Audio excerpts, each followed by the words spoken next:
கலைஞர் TV நேயர்களுக்கு வணக்கம். அழகே அழகுங்கிற நிகழ்ச்சியில உங்களை மீண்டும் மீண்டும் சந்திக்கிறதுல எனக்கு ரொம்ப மகிழ்ச்சி. இன்னைக்கு நம்ம பார்க்க போறது ஹேர் ஸ்பா. அதாவது ரிலாக்ஸேஷன் அப்படின்னா நம்ம உடம்புக்கு மாத்திரம் இல்லைங்க, நம்ம முடிக்கும் ரிலாக்ஸேஷன் ரொம்ப அவசியம். பாருங்களேன், ஸோ முடிக்கு ரிலாக்ஸேஷனா அப்படின்னு பார்த்தீங்கன்னா, ஏன்னா நிறைய பேர் முடிக்கு ஒரு முடிவே இல்லையே, ரொம்ப என்னோட முடி அலை அலையா இல்லாம வளைவளைவா இருக்கே, ரொம்ப ட்ரையா இருக்கே அப்படின்லாம் ஃபீல் பண்றவங்களுக்காக வந்தது தான் நீங்க செய்ய வேண்டிய ட்ரீட்மெண்ட். என்னன்னு பார்த்தீங்கன்னா அதுதாங்க ஹேர் ஸ்பா. ஸோ இந்த ஹேர் ஸ்பால பார்த்தீங்கன்னா நிறைய பேர் வெயில்ல வெளியில போயிட்டு இருக்கும்போது அதுல காயிற நம்ம முடிக்கு ஒரு சுகமான ஒரு பரிசு தான் இந்த hair spa treatment. So hair spa பண்ணும்பொழுது நல்ல நம்மளுக்கு ரத்த ஓட்டம் அதிகமாக ஆகிறதுனால நல்ல ஸ்டிமுலேட் நமக்கு கிடைக்குது பாருங்களேன். ஸோ ஸ்டிமுலேஷன் கிடைக்கும் பொழுது அந்த முடி நமக்கு நல்ல ஜோரா நேரா சீரா ஓட ஆரம்பிக்கும்.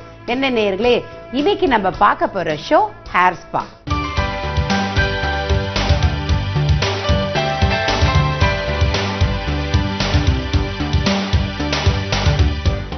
ஸோ இப்போ நம்ம இவங்களுக்கு பார்க்குற ஹேரை பார்த்தீங்கன்னா இவங்களுக்கு கலர்டு ஹேர் அண்ட் ட்ரை ஹேராக இருக்குது.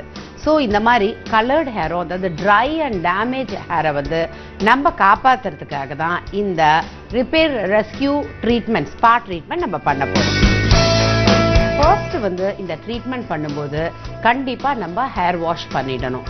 நல்ல பிராண்டட் குவாலிட்டி ஷாம்பு போட்டு ஹேர் வாஷ் பண்ணிட்டு தான் இந்த ஹேர் ஸ்பாவே ஆரம்பிக்கிறோம்.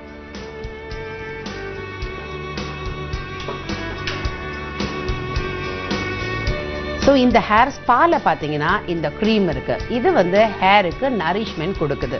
எப்பொழுதுமே ஸ்கேல்ப்ல இருந்து 1/2 இன்ச் அவே தான் நம்ம இதை ஸ்டார்ட் பண்ணணும். ஏன்னா ஸ்கேல்ப்ல படுற மாதிரி கண்டிப்பா நம்ம பண்ணக்கூடாது. இதை ப்ராப்பர் ஹேர் ட்ரெஸ்ஸர் பார்த்தீங்கன்னா அவங்க நல்ல எக்ஸ்பர்ட்ஸ் நல்லா அவங்களுக்கு ட்ரீட்மெண்ட் கொடுப்பாங்க.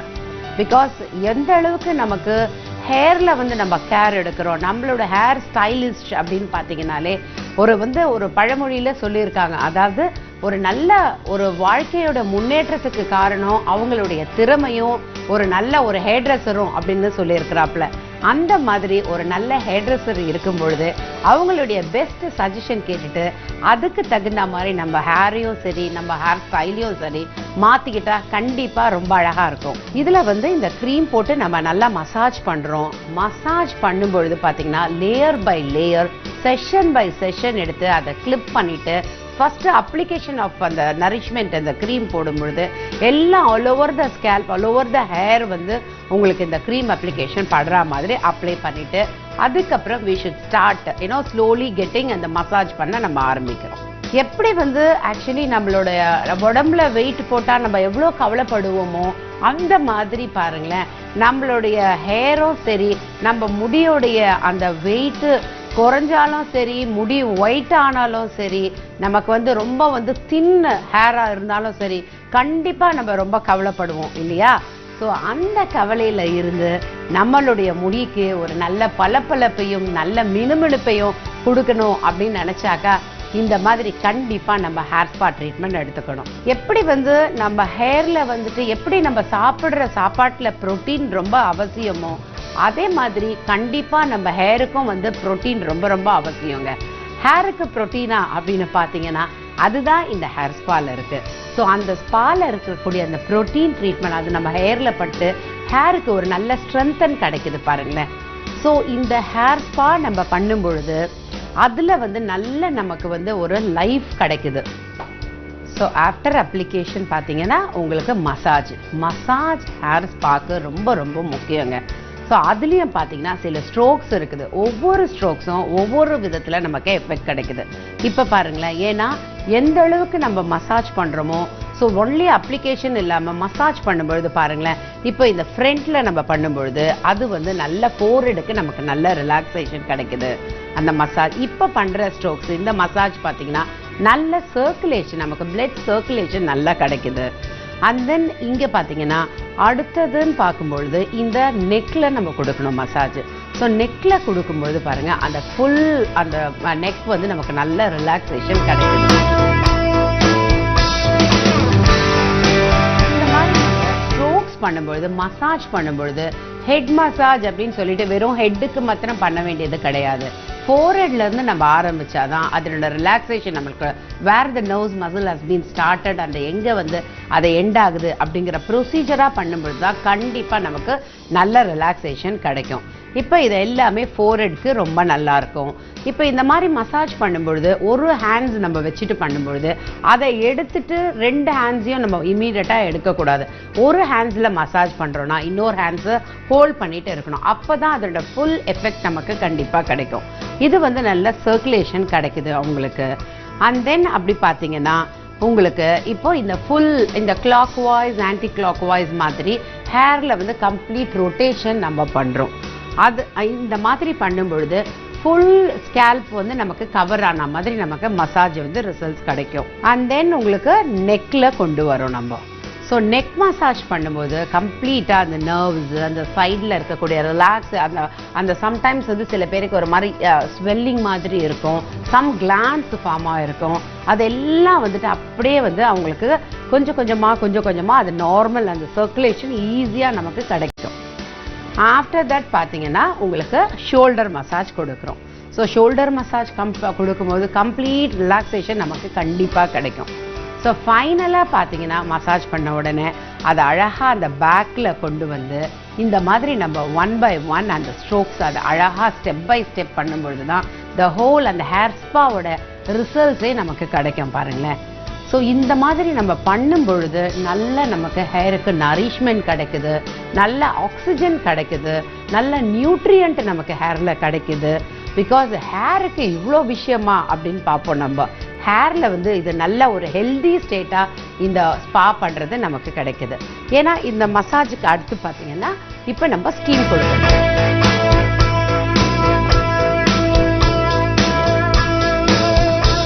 நம்ம ஹேர்லன்னு பார்த்தீங்கன்னா 18 அமினோ ஆசிட் செல்ஸ் வந்து நமக்கு இருக்குது. அதில் பார்த்தீங்கன்னா இப்போ 9 அமினோ ஆசிட் செல்ஸ் இந்த ப்ராடக்ட்ல இருக்கு. ஸோ இந்த ப்ராடக்டை போட்டு நம்ம யூஸ் பண்ணும்பொழுது கண்டிப்பாக எல்லா ப்ராப்ளம் லைக் உங்களுக்கு ஹேர் கலர் அப்படின்னா கலர்டு ஷாம்பு நம்ம யூஸ் பண்ணணும். அதே மாதிரி ஹேர் ரிப்பேர் ரெஸ்கியூ அப்படின்னா அதுக்கு தகுந்த ஷாம்பு நம்ம யூஸ் பண்ணுறோம். அண்ட் தென் உங்களுக்கு அந்த ட்ரை அண்ட் டேமேஜ்னா அதுக்கு தகுந்த ஷாம்பு நம்ம யூஸ் பண்ணும்பொழுது நல்ல ஹேரை ஹெல்த்தியாக வச்சுருக்கோம். இப்போ நம்ம ஸ்டீம் கொடுத்துட்டு இருக்கோம். ஸோ ஸ்டீம் அப்படின்னு பார்க்கும்போது எதுக்காக ஸ்டீம் கொடுக்குறோம் அப்படின்னு சொன்னால் அந்த க்ரீமோட கன்சிஸ்டன்சி திக்காக இருக்கிறதுனால ஹேரில் வந்து ஈஸியாக அப்சர்வேஷன் நமக்கு கிடைக்கணும். ஸோ அந்த ஈஸி அப்சர்வேஷனுக்காக அதுக்காக ஸ்டீம் பண்ணால் ரொம்ப நல்லது, ரொம்ப நேரம் ஸ்டீம் நம்ம கொடுக்கலாம் அப்படின்லாம் நினைக்கக்கூடாது. அது தப்பு. பிகாஸ் ஹேரை வந்து ரொம்ப ட்ரையாகவும் ஆக்கக்கூடாது. சர்டன் மினிட்ஸ் தான் நம்ம கொடுக்கணும். அப்போ ஹேரை நல்லா அந்த ஹீட் எனர்ஜி ஹேருக்கு நல்லா பெனிட்ரேஷன் கிடைச்சி இமீடியட்டாக சாஃப்டன் ஆகி ஹேருக்கு நல்லா உங்களுக்கு ஸ்மூத் அண்ட் எஃபெக்டிவ் கிடைக்குது. ஸோ எப்படி வந்து எந்த ஒரு முடிவை நம்ம எடுத்தாலும் கண்டிப்பாக நமக்கு வந்து ஒரு முடிவை எடுக்கிறதுக்கு முன்னாடி ஒரு ரிலாக்ஸேஷன் ரொம்ப அவசியம் அப்படின்னு இப்போ சமீபத்தில் ஒரு சீன பழமொழியில் நான் படித்தேன். ஸோ அதுவும் லேடிஸான நாம நிறைய விஷயத்தில் முடிவு எடுக்க முடியாமல் ரொம்ப குழம்பி போயிருக்கிறோம் இல்லையா? அதுக்காக அதுவும் நம்ம முடிக்காக வாரத்தில் ஒரு முறை அப்படி இல்லை மாதத்துக்கு ஒரு முறையாவது நம்ம ஹேரை நல்லா பார்த்துக்கணும். கண்டிப்பாக அந்த முடிவை நம்ம எடுத்தாதான் நம்ம ஹேரை நல்லபடியாக நம்ம பார்த்துக்க முடியும். ஸ்டீம் பண்ண உடனே இவங்களுக்கு அந்த க்ரீம் வந்து நல்ல பெனிட்ரேஷன் ஆகி நிறைய எமல்சிஃபைங் ஆகி க்ரீம் வந்து நல்ல மசாஜ் வந்து அவங்களுக்கு கிடைக்குது ஸ்கேல்பில். ஏன்னா அந்த ரூட்ல இறங்கும் பொழுது உங்களுக்கு it will start stimulating very soon. So அப்போ தான் உங்களுக்கு இதோட ரிசல்ட் கிடைக்கும் நல்லா நமக்கு. அதே மாதிரி ஹேர் வாஷ் இந்த ட்ரீட்மெண்ட்டுக்கு பிஃபோர் கண்டிப்பாக நம்ம ஹேர் வாஷ் பண்ணுறோம். அதுவும் வந்துட்டு ஆஃப்டர் த ட்ரீட்மெண்ட் இப்போ இதுக்கு அடுத்து நம்ம ஹேர் வாஷ் பண்ண போகிறோம். ஸோ அதுவும் பார்த்தீங்கன்னா நார்மல் ஹேர் வாஷ் தான் பண்ண போகிறோம். ஷாம்பு வாஷ் அப்படின்னு பார்த்தீங்கன்னா ஆஃப்டர் திஸ் ட்ரீட்மெண்ட் ஒரு 24 hours கழிச்சு தான் நம்ம ஷாம்பு வாஷ் எடுத்துக்கணும். அதே மாதிரி இந்த ட்ரீட்மெண்ட் பண்ணும்பொழுது இந்த பர்டிகுலர் ப்ராடக்ட்ஸ் இப்போ என்ன மாதிரி அவங்க யூஸ் பண்ணுறாங்க. இப்போ ஃபார் எக்ஸாம்பிள் அவங்க கலர் பண்ணியிருக்காங்கன்னா கலர்டு ஷாம்பு யூஸ் பண்ணுறோம். அவங்களுக்கு ட்ரை அண்ட் டேமேஜ்டு ஹேர் இருந்தால் அதுக்கு தகுந்த ப்ராடக்ட்ஸ் வந்து depends upon the hair.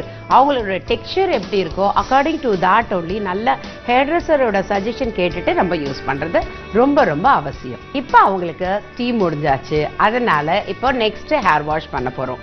Normal hair wash பண்ணிட்டு ஹேரை ட்ரை பண்ண போகிறோம். ட்ரை பண்ண உடனே ஹேர் எவ்வளோ சில்கியாக சாஃப்டாக இருக்குன்னு பார்க்கணும்.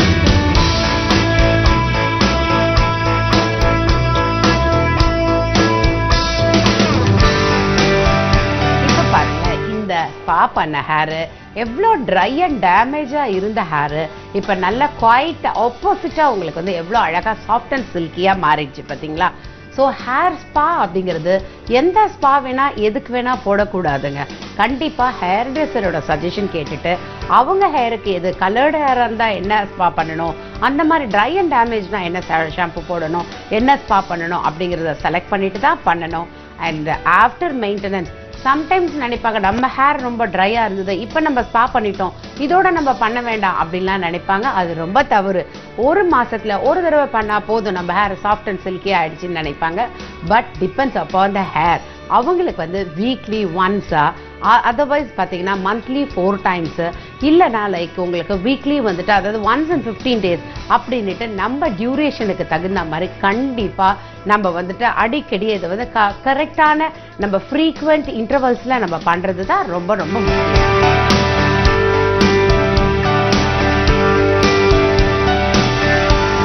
முடி பிரச்சனைக்கு முடிவே இல்லையான்ட்டு எத்தனையோ பேர் கலங்கி போயிருக்கிறாங்க. இனிமேல் முடிக்கு நம்ம கவலைப்பட வேண்டிய அவசியமே இல்லை. போன முடியை பற்றி கவலைப்படாம இனிமேல் வளர்ற முடியை பற்றி சந்தோஷப்படுங்க. என்ன நேயர்களே, இன்னைக்கு இந்த ஹேர் ஸ்பா பார்த்தோம். எந்த அளவுக்கு நமக்கு முடிக்கு ஒரு நல்ல பொலிவையும் நல்ல அழகையும் நல்ல ஸ்ட்ரென்த்தையும் கொடுத்துருக்குன்னு பார்த்தோம். ஸோ எப்போதுமே பாருங்களேன், நான் உங்களுக்கு எந்த எபிசோடு முடியும் பொழுதும் ஒரு அழகு குறிப்பு கொடுப்பேன். ஸோ இன்னைக்கு நான் கொடுக்க போகிற அழகு குறிப்பு என்னன்னு பார்த்தா ஹேரை பற்றி. ஸோ ஹேர் வளர்கிறதுக்கு என்னெல்லாம் நம்ம ஃபாலோ பண்ணலாம் அப்படின்னு பார்த்தீங்கன்னா, தேங்காய் பால், வெந்தயம், இது ரெண்டுத்தையும் நல்லா வெந்தயத்தை வந்து ஒரு 50 grams எடுத்துட்டு அதை ப்ரீவியஸ் டேவே சோக் பண்ணிட்டு அந்த தேங்காய் பாலையும் வெந்தயத்தையும் மிக்ஸ் பண்ணி ஹேரில் நல்லா ஸ்லைட்டாக அப்ளை பண்ணிவிட்டு கம்ப்ளீட்டாக எப்படி ஆயில் அப்ளை பண்ணுறோமோ அந்த மாதிரி பண்ணி ஸ்லைட் மசாஜ் பண்ணிவிட்டு ஒரு 20 to 25 minutes விட்டுட்டு நீங்கள் ஹேர் வாஷ் பண்ணணும். ஹேர் வாஷ் பண்ணும்பொழுது அந்த வாட்டரில் லெமன் இருக்கு இல்லைங்களா, அது ஒரு 2 lime எடுத்துட்டு நல்லா அந்த ஜூஸை வந்து போட்டுட்டு அதில் ஹேர் வாஷ் பண்ணிங்கன்னா உங்களுக்கு நல்ல ரிசல்ட்ஸ் கிடைக்கும். அதே மாதிரி இது இல்லைனா இன்னொரு நாள் ஆல்டர்னேட்டிவ்னு பார்த்தீங்கன்னா திரிபலா சூரணம்னு ஒரு சூரணம் இருக்குது. அந்த சூரணத்தையும் தண்ணியில் கொட்டிட்டு அதை எடுத்துட்டு பவுடர் இருக்கும், அந்த பவுடரை தண்ணியில் ஒரு 2 tablespoon போட்டுட்டு ஹேர் வாஷ் பண்ணிக்கிட்டிங்கன்னா நல்ல ஹேர் வந்து சில்கியாகவும் ஹேல் அண்ட் ஹெல்த்தியாகவும் இருக்கும். நன்றி நேயர்களே.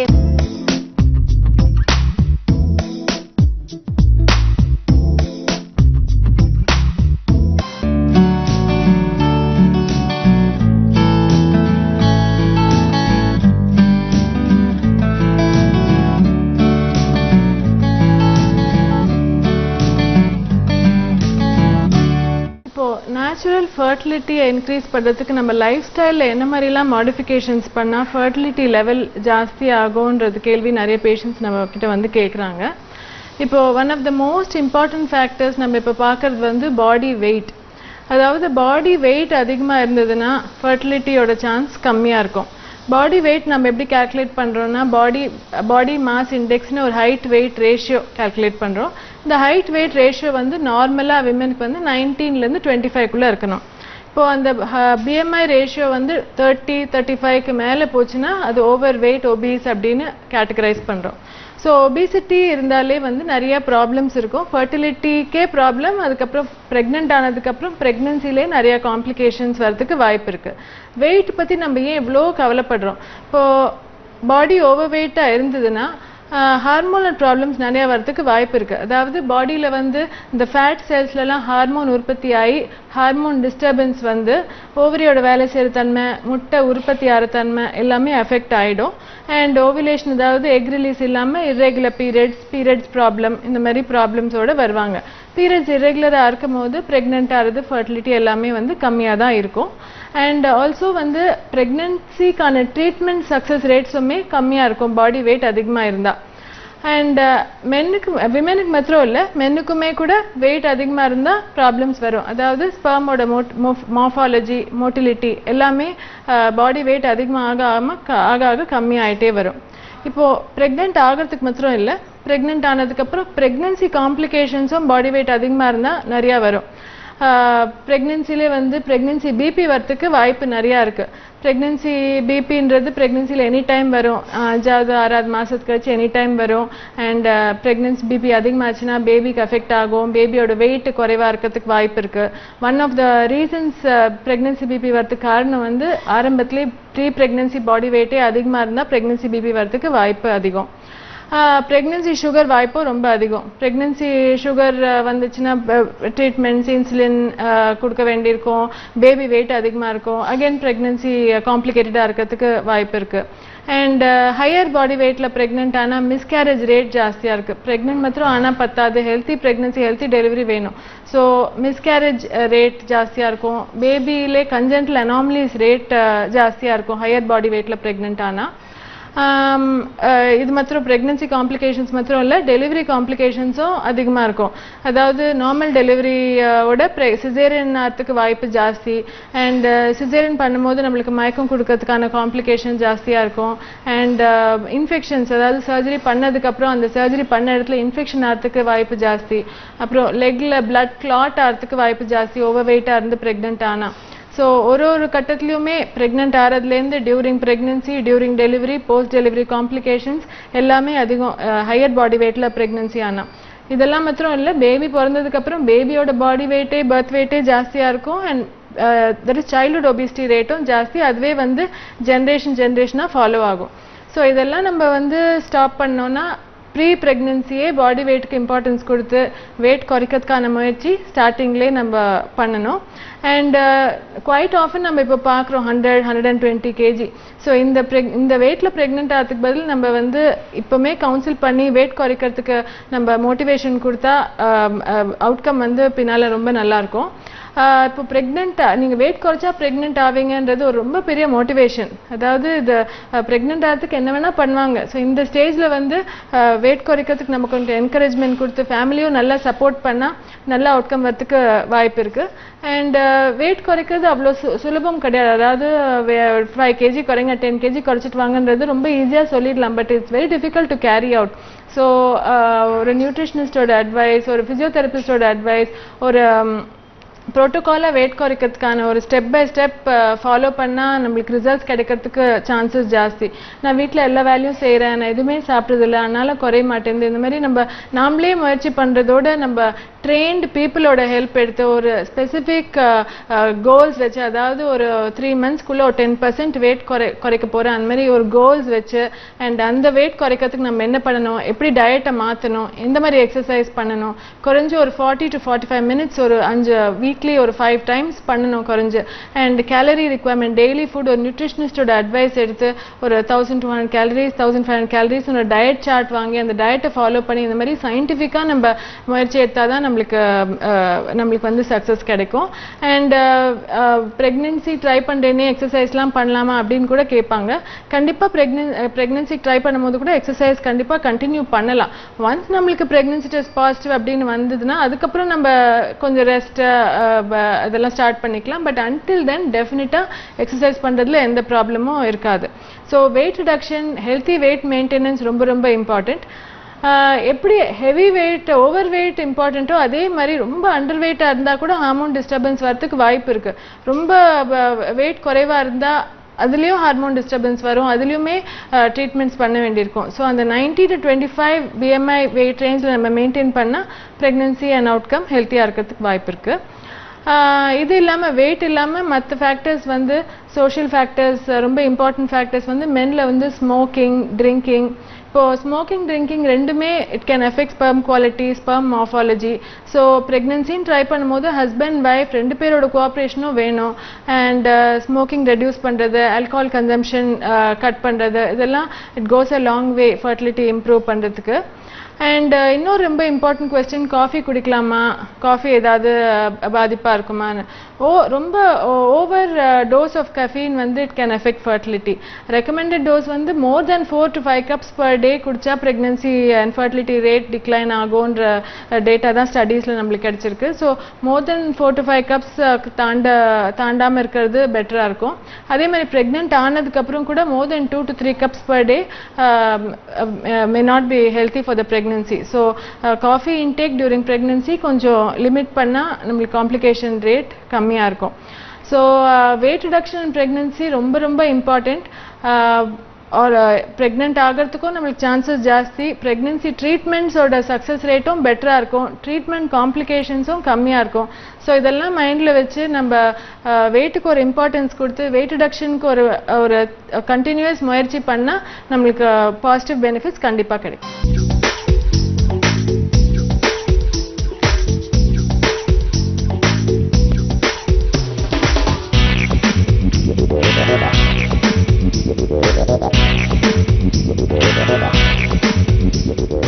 வணக்கம் நேயர்களே, இப்போ பார்த்தீங்கன்னா காலையில் பயங்கரமாக வெயில் அடிக்குது, 3-4 மணிக்கு மேலே மழை பயங்கரமாக பிடிச்சிக்குது, இல்லைன்னா நைட்டு மழை பெய்யுது, அதுக்கப்புறம் மத்தியானத்துக்கு மேலே வெயில் அடிக்குது.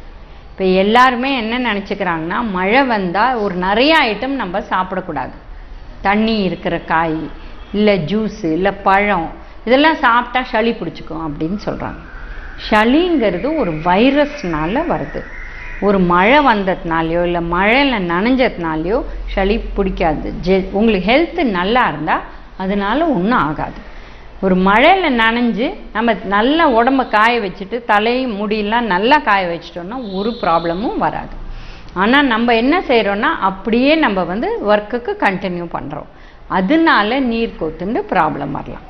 ஸோ உணவுனால சளி வரல, ஒரு வெதர் சேஞ்ச் இல்லை நம்ம நனைஞ்சிட்டு காய வைக்காதனால அந்த தலை உடம்பு எல்லாம் ஷர்ட்டு எல்லாம் அவுத்து இல்லை ட்ரெஸ் எல்லாம் மாற்றிட்டு அந்த மாதிரி பண்ணுறது இல்லை நம்ம, அதனால வரலாம். பட் இல்லைன்னா மழையில் போனதுனால சளி பிடிக்கிறதுங்கிறது தப்பான கருத்து. இல்லை நம்ம ஒரு காய் சாப்பிட்டோம் அதனால சளி பிடிச்சிருச்சு, ஒரு தரையும் நாங்கள் பூசணிக்காய் சாப்பிட்டா மறுநாள் தும்ப ஆரம்பிச்சிடுறோம் அப்படின்னு சொல்கிறது தப்பான கருத்து. அதனால் இப்போ மழை அப்படின்னாலே நிறைய உணவை விட்டுடுறாங்க, தயிர் விட்டுடுறாங்க, மோர் விட்டுடுறாங்க, இளநீர் விட்டுடுறாங்க, தண்ணி காயெல்லாம் விட்டுடுறாங்க, பழம் சாத்துக்குடியோ ஆரஞ்சு பழம் இதெல்லாம் விட்டுடுறாங்க. இது தப்பான கருத்து. ஏன்னா ஆரஞ்சு பழத்தில் விட்டமின் சி சத்து இருக்குது, இது ஆக்சுவலி எதிர்ப்பு சக்தியை கொடுக்கும், அது ரொம்ப நல்லது. அதில் இருக்கிற ஆன்டி ஆக்சிடென்ட்டும் உடம்புக்கு நல்லது. அதனால ஆரஞ்சு பழமாக தாராளமாக சாப்பிட்லாம். சாத்துக்குடி 10 மாதம் வருஷத்தில் கிடைக்கிறது, அதுவும் சாப்பிட்லாம். ஜூஸாக குடித்தா அந்த வேலைக்கு நம்மளுக்கு தோணாது, ஏன்னா எப்போ கோல்டாக வெளியில் இருக்கோ நம்மளுக்கு ஜூஸ் குடிக்க தோணாது, அதனால ஜூஸாக குடிக்க வேண்டிய அவசியம் இல்லை. ஜூஸும் என்னென்னா ஒரு டம்ளர் ஜூஸ்க்கு நம்ம 3-4 பழம் புழிய வேண்டியிருக்கு. அதே நம்ம பழமாக சாப்பிட்டா அரை பழம் இல்லை ஒரு பழம் சாப்பிட்டாலே நல்ல தாராளமாக இருக்குது. அதில் இருக்கிற நார் சத்து எல்லா விட்டமின் சத்து எல்லாமே நம்மளுக்கு வருது. இப்போ ஜூஸாக சாப்பிட்டா, அதுவும் வெளியில் சாப்பிட்டா, அது எப்போ அதை புழிஞ்சாங்க, அதில் என்ன தண்ணி அதுக்கு மேலே ஊற்றினாங்க, அப்புறம் எவ்வளோ சர்க்கரை போட்டாங்க, இது 3மே பெரிய கேள்விக்குறி. அதனால பிரச்சனை வரலாம். அதுவும் சர்க்கரை வியாதி இருக்கிறவங்க ஜூஸ் குடித்தா டக்குன்னு சுகர் ஏற வாய்ப்பு இருக்குது. அதுக்கு பதில் அவங்க பழமாக சாப்பிட்டா அந்த அளவுக்கு பிரச்சனை இல்லை. ஸோ இப்போ பார்த்தீங்கன்னா ஆரஞ்சு பழம் நம்ம ஊர் கமலா ஆரஞ்சு அப்படின்னு பார்த்தா புளிக்குது, அதில் அந்த அளவு குளுக்கோஸோ கார்போஹைட்ரேட்டோ இல்லை. இதே வெளிநாட்டிலேருந்து இப்போ நிறைய ஆரஞ்சு வர ஆரம்பிச்சிடுச்சு. ஆஸ்திரேலியன் ஆரஞ்சு சொல்கிறாங்க, அமெரிக்கன் ஆரஞ்சு சொல்கிறாங்க. இதெல்லாம் பெருசாகவும் இருக்குது, அந்த கலரே வித்தியாசமாக இருக்குது, நிறைய ஆரஞ்சு கலரில் இருக்குது. இதில் இருக்கிற அந்த சுகர் ஜாஸ்தி இருக்குது. அதனால அந்த மாதிரி ஆரஞ்சு சாப்பிட்டா 4 மடங்கு ஆரஞ்சு தான் சர்க்கரை வியாதி இருக்கிறவங்க சாப்பிட்லாம். ஸோ இப்போ சீசனுக்கு சம்மருக்கு என்ன சொல்கிறோம், மோர் குடிங்க, இளநீர் குடிங்க. ஸோ எப்போ வெயிலாக இருக்கோ காலையெல்லாம் அதெல்லாம் குடிச்சிடலாம். நைட் இப்போ மழை பெய்யுதுன்னா அந்த டைமில் சூடாக எதாவது குடிச்சிக்கலாம், சூப் சாப்பிட்லாம், இல்லை ரசம் சாதம் சாப்பிட்லாம், இல்லை தால் போட்டு சூடாக சப்பாத்தி போட்டு அந்த மாதிரி சாப்பிட்லாம். ஸோ எப்படி அந்த சீசனல் சேஞ்சஸ் காலைக்கும் மத்தியானத்துக்கும் மாறுதோ அந்த மாதிரி உணவை மாற்றிக்கலாம். பட் இது சாப்பிட்டா சளி வருதுங்கிறது தப்பான கருத்து. மழை வந்துட்டாலே 2-3 நாளைக்கு எல்லாத்தையும் நிறுத்தணும், இனிமேல் நம்மளுக்கு ஒத்துக்காது அப்படிங்கிறது தப்பான கருத்து. இப்போ சீசன்ஸே பாருங்கள், ஜூன் மாதத்தில் இவ்வளோ வெயில் நம்மளே பார்த்ததில்லை தமிழ்நாட்டில், இல்லைங்களா? அதனால சீசனே மாறிட்டு வருது. ஸோ எந்தெந்த மாதிரி மாறுதோ அந்த மாதிரி நம்ம நிறைய இப்போ வெயில் இருக்க யார் வெயிலில் வெளியில் இருக்காங்களோ, வெயில் வேலையே அவங்களுக்கு வெயில் அடியில் செய்யணும்னா நிறைய தண்ணி குடிக்கணும். கிட்டத்தட்ட 3-4 லிட்டர் தண்ணி எவ்வளோ அவங்க உடம்ப கேட்குதோ அந்த அளவு குடிக்கலாம். பட் அதே சாயங்காலத்தில் மழை டைமில் நம்ம நிச்சயமாக வெளியில் போகிறதில்ல. அண்ட் அந்த அளவு தண்ணியும் தேவைப்படுறதில்ல. இப்போ சிலர் பேர் பார்த்தீங்கன்னா காலையில் எழுந்து வெய்ய நாள் அப்படின்னுட்டு 3 லிட்டர் தண்ணி குடிச்சிட்டு அப்புறம் பாட்டிலாக வச்சுட்டு நாங்கள் 5 லிட்டர் ஒரு நாளைக்கு குடிப்போம், 6 லிட்டர் ஒரு நாளைக்கு குடிப்போம்னு பெருமையாக சொல்கிறாங்க. ஸோ உடம்பு எவ்வளோ கேட்குதோ அவ்வளோதான் நம்ம குடிக்கணும். அது தண்ணியாக இருக்கட்டும், மோராக இருக்கட்டும், ஜூஸாக இருக்கட்டும். ஜூஸை பொறுத்த வரலும் சர்க்கரை இருந்தால் வெயிட்டு போடும். நிறைய ஜூஸ் குடிக்க வெயிட் ஏறக்கூடிய வாய்ப்பு இருக்குது. இப்போ பார்த்தீங்கன்னா அமெரிக்க நாட்டு இந்த மாதிரி நாட்டில் முதல்ல ஜூஸ் குடிக்க ஆரம்பித்தாங்க. அவங்க தண்ணியே குடிக்க மாட்டாங்க. இப்போ பார்த்தா ஒரு நாளைக்கு ஒருத்தர் இல்லை ஒரு குழந்தை 2.5 லிட்டர் ஜூஸ் குடிக்குதான். அதனால வெயிட்டு போடுது. ஏன்னா அந்த ஜூஸில் வந்து சர்க்கரை போடாட்டா கூட இப்போ ஆப்பிள் ஜூஸையும் ஆரஞ்சு ஜூஸையும் மிக்ஸ் பண்ணாங்கன்னா கேலரி ஏற தான் செய்யும். அதனால நம்ம ஜாகிரதையாக இருக்கணும். பழமாக சாப்பிட்டா ஒன்றுமே பண்ணாது. நம்ம கூட்டு வகைகள் செய்யறதுனால சளி பிடிக்காது. அதனால எப்படி சீசன் இருக்கோ அந்த மாதிரி நம்ம சாப்பிட்டுட்டு வரோம்.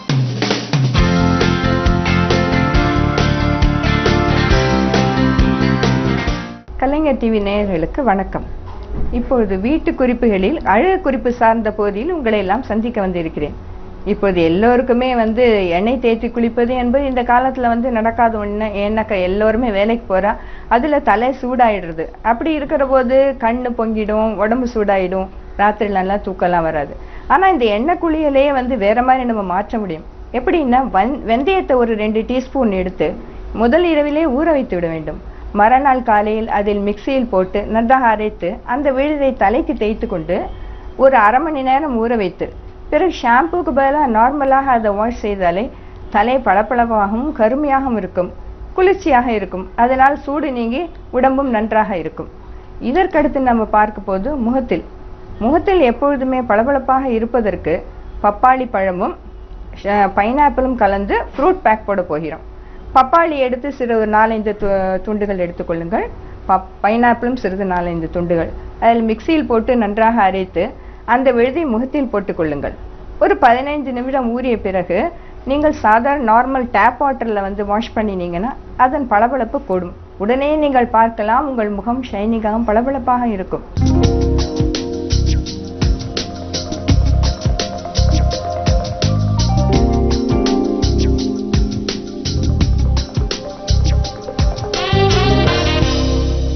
கலைஞர் டிவி நேயர்களுக்கு வணக்கம்.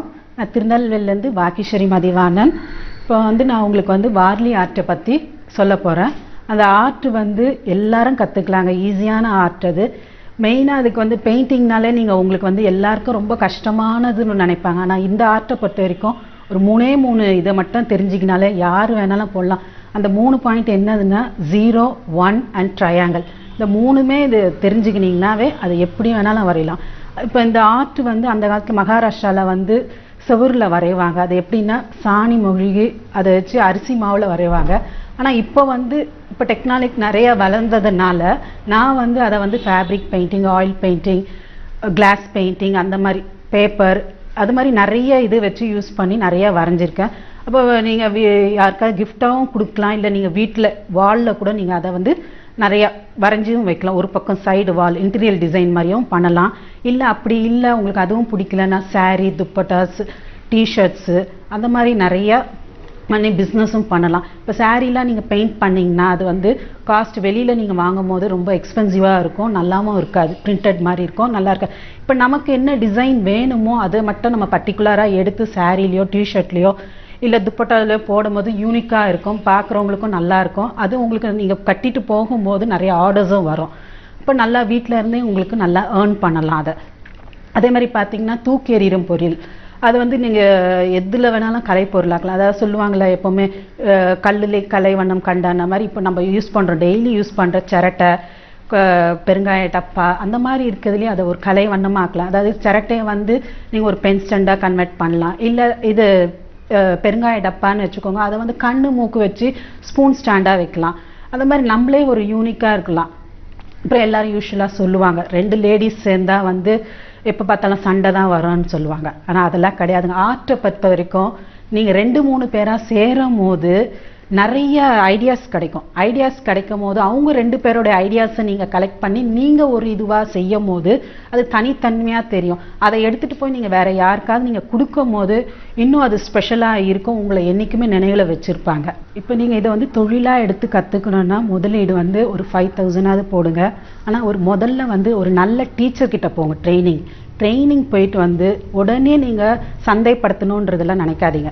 ட்ரைனிங் போயிட்டு வந்து திரும்ப நீங்கள் வீட்டில் வந்து கீப் ஆன் ப்ராக்டிஸ் இருந்தால் தான் உங்களுக்கு நல்லா வரும். ஒரு 3 to 6 month ப்ராக்டிஸ் இருந்து அதை செய்து எடுத்து அந்த பொருளை வந்து நீங்கள் உங்கள் வீட்டில் யாருக்காதோ இல்லை கிஃப்டாக கொடுக்கும் போது தான் உங்களோட இது என்னென்ன தப்பு பண்ணியிருக்கோம், தப்பு இல்லை நல்லா இருக்குன்னு சொல்லும் போது தான் அதுக்கப்புறம் தான் நீங்கள் சந்தைப்படுத்தணும். ஃப்ரெண்ட்ஸ் சர்க்குலரில் கொடுங்க முதல்ல, அதுக்கப்புறம் உங்கள் பக்கத்தில் இருக்கிற கடைக்கு அந்த மாதிரிலாம் நீங்களாக போய் கேட்டு கொடுங்க. ஏன்னா நேரடியாக நம்ம சேல் பண்ணும் போது லாபம் வரும். இல்லை நீங்கள் ஏஜென்ட் மூலமாக நீங்கள் போனீங்கன்னா அவங்களுக்கு ஒரு கமிஷன் மாதிரி கொடுத்துட்டு நமக்கு ஒரு இதுவாக இருக்கும். இப்போ நிறைய வசதி இருக்குது, ஃபேஸ்புக்கில் இருக்குது, எல்லாமே இருக்கிறதுனால நம்ம அந்த வாய்ப்பெல்லாம் நம்ம நிறையா பயன்படுத்திக்கணும். சில பேர் வந்து அதை பயன்படுத்திக்க மாட்டாங்க. நம்மளுக்குள்ளே ஒரு ஈகோவை வளர்த்துப்போம், இல்லை நம்பிக்கை இல்லாமல் இருப்போம். ஆனால் அந்த மாதிரிலாம் இருக்காமல் நீங்கள் அந்த கீப் ஆன் ப்ராக்டிஸ் இருக்கும் போது தான் உங்களுக்கு அது வரும் நல்லா. அண்ட் இந்த பெயிண்டிங்கு இல்லை இந்த கலைப்பொருள்லாம் வந்து என்றைக்குமே அழியாதது. ஹேண்ட்மேட் வந்து எல்லாருக்குமே பிடிக்கும், அது தனித்தன்மையாக தெரியும். இதுக்கு நீங்கள் எவ்வளோ வேணாலும் நீங்கள் கடைக்கு போய் பாருங்கள். நீங்கள் ஒரு ஜாமான் வாங்கும் போதும் நம்மளோட ஹேண்ட்மேட் பொருள் இருக்கும் போதும் அதோட இது எல்லாருக்குமே ஒரு அட்ராக்டிவாக இருக்கும். அதனால் அந்த நம்பிக்கையை மட்டும் முதல்ல இழுக்கக்கூடாது. நம்ம கையில் தான் இருக்குது அந்த நம்பிக்கை, தன்னம்பிக்கை எல்லாம். அதை நீங்கள் வெளிக்கொண்டு வரணும். எல்லாருமே அதை தான் மிஸ்டேக் பண்ணுறாங்க. கற்றுட்டு வந்தோடனே இன்ஸ்டன்ட் காஃபி தூள் மாதிரி நம்ம வந்து டக்கு நம்ம எல்லாமே ஒரே நாளில் கற்றுட்டு வந்துட்டோமா, ஒரே நாளில் நான் செய்யணும் சம்பாதிக்கணுன்றதுல அது சினிமா லாஜிக் தான் தவிர நம்ம நிஜ லைஃபுக்கு இல்லை. அதை முதல்ல நம்ம எல்லாரும் புரிஞ்சுக்கணும், நடக்கணும். வார்லி வந்து இப்போ பார்த்தீங்கன்னா எதில் வேணால் அப்ளை பண்ணலாம் சொன்னேன். இப்போ வந்து நான் வந்து நிறைய இதில் பண்ணியிருக்கேன். இப்போ பார்த்தீங்கன்னா இது வந்து ஹேண்ட்மேட் பேப்பரில் வந்து நான் பண்ணியிருக்கேன். ஹேண்ட்மேட் பேப்பர்லேயே வந்து யூஸ்வலாக வந்து அவங்க ஒயிட் அண்ட் பிளாக் அந்த மாதிரி தான் போடுவாங்க. அது கூட வேண்டாண்டு தவிர்த்துட்டு நான் கலர்ஸில் போட்டிருக்கேன். கலர்ஸில் கூட பார்த்தீங்கன்னா கூட இது பார்த்தீங்கன்னா உரல். இப்போ வந்து பழமையெல்லாம் நம்ம நிறைய மறந்துட்டோம். அவங்களுடைய ஆர்ட்டில் பார்த்தீங்கன்னா இந்த உரல், பானை செய்கிறது, மண்பானை செய்கிறது, அந்த மாதிரி ஸ்மால் விவசாயம் எப்படிலாம் பண்ணுறது அதை தான் அவங்க மெயினாக வந்து அந்த ட்ராயிங்கில் அன்றாட இது பண்ணுறதை தான் வரைஞ்சி வச்சுருப்பாங்க. அடுத்தது பார்த்தீங்கன்னா பனை மட்டை. இது பனை மட்டையில் வந்து இது சைடெல்லாம் முள் இருக்கும். அந்த முள்ளெல்லாம் வந்து இது பண்ணிவிட்டு க்ளீன் பண்ணிவிட்டு அதுலேயே நான் வார்லி பண்ணியிருக்கேன். பார்த்தீங்கன்னா தெரியும், ஒரு லேடி வந்து இங்கே உக்காண்டிருக்காங்க. பார்த்தீங்கன்னா அவங்க பானையும் ஏதோ செய்கிற மாதிரி ஒர்க் பண்ணுற மாதிரி இருக்கும். இவங்க பார்த்தீங்கன்னா அரிசி இடிக்கிற மாதிரி இருக்குது. இந்த அம்மா வந்து புல்லு கட்டி தூக்கிட்டு போகிற மாதிரி இருக்குது. ஸோ டிஃப்ரெண்ட் இதுவாக லாங்காக வரைஞ்சி நீங்கள் வாலில் மாட்டும் போது கொஞ்சம் நல்லா அழகாகவும் இருக்கும். யூஸ்வலாக வந்து மண் பானையில் வந்து தான் வரைவாங்க வார்லி.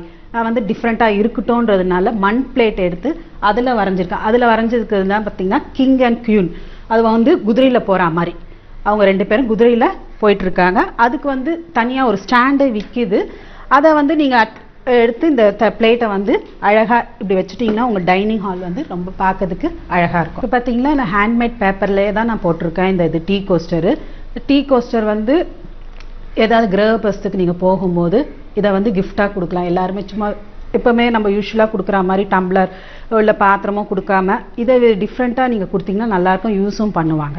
அடுத்தது பார்த்தீங்கன்னா நான் இந்த முரத்தில் வந்து ஒரு இது செய்திருக்கேன், லெட்டர் ஹோல்டர் மாதிரி. அது பார்த்தீங்கன்னா தேவையில்லாத முறம் தான், வேஸ்டான முரத்தை தான் வந்து அதில் மேலே வந்து ஒரு கிளாத் ஒட்டி அதில் ஒரு ட்ரா பண்ணி ஒரு கயிறு மாதிரி பின்னாடி கொடுத்துருக்கேன். க்ரீட்டிங் கார்டோ இல்லை எது வேணாலும் நம்ம இது உள்ளே வச்சுக்கலாம். அடுத்தது பார்த்தீங்கன்னா இந்த சாரீ பெயிண்டிங் பாருங்கள். இந்த சாரியில் வந்து நம்ம வந்து கடையில் வாங்குறது வந்து நிறைய பிரிண்டட் மாதிரி இருக்கும். இது வந்து நம்மளுக்கு பிடிச்ச டிசைன் பண்ணிக்கலாம். இது பார்த்தீங்கன்னா வேட்டை ஆடிட்டு ஒரு மானை வந்து தூக்கிட்டு போகிறாங்க. இந்த அம்மா வந்து கூட வச்சுருக்காங்க. நெக்ஸ்ட் பார்த்தீங்கன்னா ஒரு பாட்டி வந்து அவங்க குடிசையில் இருக்கிற மாதிரி இருக்குது. நெக்ஸ்ட் வந்து பார்த்தீங்கன்னா தண்ணி எடுத்துகிட்டு போகிறாங்க. அண்ட் இது வந்து விவசாயி அதனால கையில் வந்து ஒரு அருவா வச்சுருக்கா மாதிரி. இவர் வந்து மீன் பிடிச்சு எடுத்துகிட்டு போகிறாங்க. ஸோ டிஃப்ரெண்ட் இதுவாக நம்ம லாங்காக நம்ம போட்டிருக்கேன் நான். அதுக்கப்புறம் உங்களுக்கு எக்ஸ்ட்ராவாக உங்களுக்கு வேணும்னா கூட மேலே சும்மா இது மாதிரி வரைஞ்சி இல்லை நம்மளுக்கு என்ன டிசைன் வேணுமோ அதை வரைஞ்சிக்கலாம் நம்ம. அப்புறம் பார்த்தீங்கன்னா தாம்பூல பேக் வந்து இப்போ ஜூட் பேக்ஸ் நிறைய இருக்குது. அதில் வந்து ஒரு பிளெயினாக எல்லாருமே யூஸ்வலாக வந்து கணேஷாஸ் அந்த மாதிரி வரைஞ்சி கொடுப்பாங்க. அதை தவிர்த்து இதில் வந்து இந்த கல்யாண ஊர்வலம் மாதிரி நான் வரைஞ்சிருக்கேன் பாருங்கள். இது பொண்ணு மாப்பிள்ளை அதை வந்து பல்லாக்கில் தூக்கிட்டு போகிற மாதிரி வரைஞ்சிருக்கேன். ஸோ ஒவ்வொரு கான்செப்டுக்கு ஏற்ற மாதிரி நம்ம அதுக்கேற்ற மாதிரி நம்ம வரைஞ்சி நம்ம கொடுத்தோம்னா அது பார்க்கறதுக்கு ஒரு டிஃப்ரெண்ட்டாக இருக்குங்க. இப்போ பார்த்தீங்கன்னா இது கிளே 3D எஃபெக்ட்டுக்காக நான் அந்த வார்லி பண்ணியிருக்கேன். இது வந்து பழைய போர்டுங்க, யூஸ் இல்லாமல் இருந்த போர்டை வந்து அது மேலேயே வந்து 3D கிளே மாதிரி யூஸ் பண்ணி அதை கிளாக்காக யூஸ் பண்ணியிருக்கேன். இது வந்து வீட்டில் வந்து மாட்டலாங்க, நல்லாவும் இருக்கும். யூஸ்வலாக நம்ம கடையில் வாங்குகிற கிளாக்கை தான் மாட்டோம். அது இல்லாமல் இது வீட்டில் மாட்டலாம். அண்ட் கிஃப்டாகவும் கொடுக்கலாம், கிரகபஸ்துக்கோ எது வேணாலும் கொடுக்கலாம். இப்போ பார்த்தீங்கன்னா சணல் கயிறு வந்து நம்ம பொட்டலம் அடித்து தான் பார்த்துருப்பீங்க. அதையே வந்து ஒரு கலை பொருளாக ஆக்கலான்றதுக்காக இதை வந்து நான் வந்து ஒரு டம்ளர் மாதிரி பண்ணியிருக்கேன். அதை பண்ணிவிட்டு வெறும் சணலாக இருக்குது நாங்கள் சில பேர் சரி அதுலேயும் ஒரு பெயிண்ட் பண்ணி ஒரு அழகு படுத்தலாமேன்ட்டு சரி நானே ஓனாக க்ரியேட் பண்ணி உங்களுக்கு ஒரு வார்லி டிசைன் பண்ணி வச்சுருக்கேன். இதில் வந்து ஸ்பூனோ இல்லை ஃப்ளவர் வாஸாகவும் வச்சுக்கலாம், ஸ்பூன் ஸ்டாண்டாகவும் வச்சுக்கலாம். இந்த ஆர்ட் அண்ட் கிராஃப்ட் வந்து 19 இயர்ஸாக செய்துட்ருக்கேன். இதில் பார்த்தீங்கன்னா 19 இயர்ஸாக செய்கிறது ஒரு சந்தோஷம். அண்ட் வந்து மென்டலியாக நம்ம வந்து ரிலீஃப் ஆகும். எவ்வளோ நம்ம வீட்டில் வந்து வேலையோ இல்லை எவ்வளோ டென்ஷன்ஸ்லாம் நிறையா இருக்கும், அந்த டென்ஷனை வந்து ரிலீஃப் பண்ணுறது வந்து இந்த ஆர்ட் தான். இந்த ஆர்ட்டை வந்து நீங்கள் யார் வேணாலும் கற்றுக்குங்க. கற்றுட்டு அதை பயனுள்ளதாக நீங்கள் வந்து வீட்டில் வந்து சும்மா இருக்கிற நேரத்தில் பெயிண்டிங்கை ஏதாவது பண்ணி கிஃப்டாக கொடுத்து உங்கள் மைண்டு டென்ஷனும் ரிலாக்ஸ் பண்ணலாம், உங்களுக்கு வருமானமும் வரும். பார்த்திங்கன்னா நான் 5 இயர்ஸாக இப்போ கண்டினியூஸாக வந்து எக்ஸிபிஷன் சேல்ஸும் வச்சுட்ருக்கேன். அதை பார்த்திங்கன்னா நிறைய நாங்கள் யூனிக்காக இருக்கும். இந்த வருஷம் இருக்கிற ப்ராடக்ட்டும் இருக்கும், அடுத்த வருஷம் நீங்கள் பார்த்திங்கன்னா நியூ ஐட்டம்ஸ் நிறையா நாங்கள் செய்து இது சந்தைப்படுத்தும். அந்த சந்தைப்படுத்தும் போது நீங்கள் நிறைய பேர் வாங்கி எடுத்துகிட்டு போய் அவங்க கொலுக்கோ இல்லை கிஃப்ட்டு ஏதாவது கொடுக்கும் போது அதை பார்த்து நம்மளுக்கு நிறைய கஸ்டமர்ஸ் ஒன்றும் வருவாங்க. இப்போ நீங்கள் அந்த கஸ்டமர் ஒரே கஸ்டமரோட முடியாது. நீங்கள் எக்ஸிபிஷன் சேல் வைக்கும்போது ஒரு 10 பேர் வந்தாங்கன்னா அந்த 10 பேர் வந்து ஒரு 4 பொருள் வாங்கும்போது அந்த 4 பொருள் வந்து வேறு 4 பேர்கிட்ட போகும்போது இப்படியே கொஞ்சம் கொஞ்சமாக உங்களுக்கு ஆகும்போது 4ன்றது 40,000 4,000 40,000 அந்த மாதிரி ஆகும்போது உங்களுக்கு ஒன்றும் எக்ஸ்பேண்ட் ஆகும், உங்கள் பிஸ்னஸ் வந்து எக்ஸ்பேண்ட் ஆகும். இதுக்கு கற்றுக்குனீங்கன்னா கண்டிப்பாக வந்து மாதம் வந்து உங்களுக்கு 5,000 to 10,000 வந்து கண்டினியூஸாக நீங்கள் வரும் உங்களுக்கு நல்லா. ஏன்னா கிஃப்ட் ஆர்டிகல்ஸ் வந்து என்றைக்குமே உங்களுக்கு இது கிடையாது. ஏதாவது பர்த்டே இருக்குது, சதாபிஷேகம் இருக்குது, கல்யாணம் இருக்குது. ஸோ ஒவ்வொரு இதுக்கும் ஒவ்வொரு இதுவாக நீங்கள் செய்யணும். இப்போ பர்த்டே எடுத்திங்கன்னா சின்ன பிள்ளைங்களுக்கு அவங்களுக்கு என்னத்தை பிடிக்கும், கிளிப்பு கம்பல் அந்த மாதிரி எடுத்து கொடுக்கணும். இப்போ கல்யாண வீடுனா ஜூட் பேக்ஸோ இல்லை பேப்பர் பேக் அந்த மாதிரி கொடுக்கணும். ஒவ்வொரு வெக்கேஷனுக்கும் நீங்கள் வந்து ஒவ்வொரு இதுவாக தீம் வச்சு நீங்கள் கொடுத்தீங்கன்னா இன்னும் நீங்கள் மார்க்கெட்டிங் லெவலில் வரும்போது உங்களுக்கு நல்லா இருக்கும்.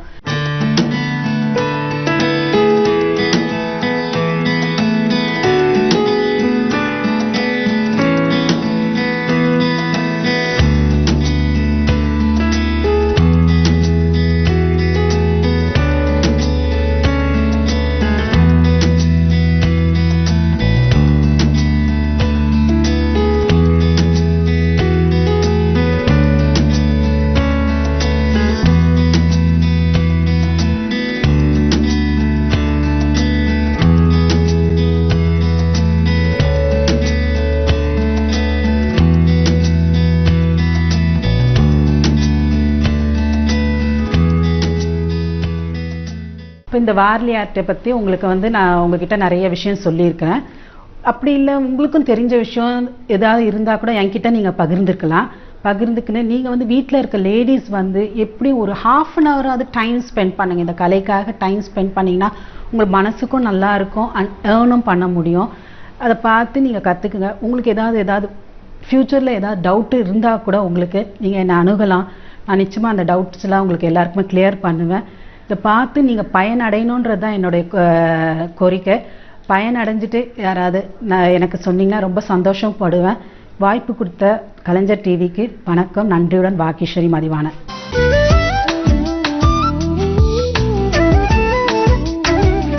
கலைஞர் தொலைக்காட்சி நேயர்களுக்கு வணக்கம்.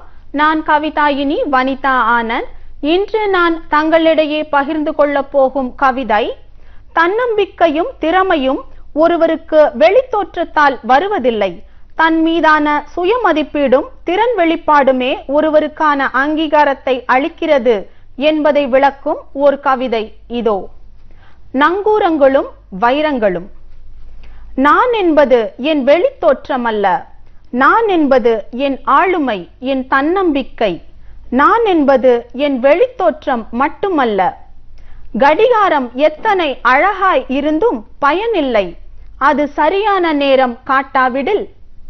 உணவு எத்தனை சுவையாயிருந்தும் பயனில்லை, அது பசித்தவனின் பசியை போக்காவிடில். வாழ்க்கை எத்தனை நீளமாய் இருந்தும் பயனில்லை, வாழ்க்கை எத்தனை நீளமாயிருந்தும் பயனில்லை, அது பிறருக்கு உதவும் வகையில் வாழாவிடில். நீரின் தன்மை அது இருக்கும் குவளையின் வடிவத்தை பொறுத்ததல்ல, நீர் எந்த குவளையில் இருந்தாலும் அது தாகம் தீர்க்கும் என்பதுதான் நிதர்சனம். அழகான ஓவியத்திற்கும் இனிமையான இசைக்கும் மொழி தேவையில்லை. ரசிக்கத் தெரிந்த கண்களின் வழியே பார்க்கும் பொழுது, ரசிக்கத் தெரிந்த கண்களின் வழியே பார்க்கும் பொழுது உலகமே அழகுதான். நீ யார் என்பதை உன் வெளித்தோற்றம் நிரூபிக்க வேண்டாம், நீ யார் என்பதை உன் வெளித்தோற்றம் நிரூபிக்க வேண்டாம், உன் திறமைகள் நிரூபிக்கட்டும் இவ்வுலகிற்கு. ஏனெனில் அழகானவைகள் எல்லாம் அரிதானவைகள் அல்ல, அரிதானவைகள் எல்லாமே அழகானவைகளும் அல்ல. அச்சாணி இல்லாத தேர் அரை அங்குலம் கூட நகராது, அச்சாணி இல்லாத தேர் அரை அங்குலம் கூட நகராது. ஆணிவேர் கண்களுக்கு தெரியாததால் அதன் பலனை விருட்சம் உணராமல் போகாது. மலர், மழை, இயற்கை இவற்றின் அடையாளம் அழகு. நீர், உணவு, உடை இவற்றின் அடையாளம் பயன். அழகை விட பயன்படுதல் தான் அவசியம், அழகை விட பயன்படுதல் தான் அவசியம். பூமியின் அடியில் புதையுண்டு கிடந்தாலும் புதைப்பட்டிருப்பது வைரம் எனில் பெருமுயற்சி செய்து வெளியே கொண்டு வரும் உலகம். நீ வைரமாயிருப்பின் நிச்சயம் நீ தடைகள் தகர்த்து ஒளிர்வாய், நிச்சயம் நீ தடைகளை தகர்த்து ஒளிர்வாய். ஏனெனில் மூழ்கடிக்கப்படுவதற்காகவே படைக்கப்பட்டவை நங்கூரங்கள் தான், வைரங்கள் அல்ல. ஏனெனில் மூழ்கடிக்கப்படுவதற்காகவே படைக்கப்பட்டவை நங்கூரங்கள் தான், வைரங்கள் இல்லை. உன் தன்னம்பிக்கை தகர்க்கட்டும் பல தடைகள், வாழ்க்கையின் கடினமான கேள்விகளுக்கும் கிடைக்கும் விடைகள். வெற்றி எனும் வெள்ளம் பெருகித் திறக்கட்டும் மடைகள்.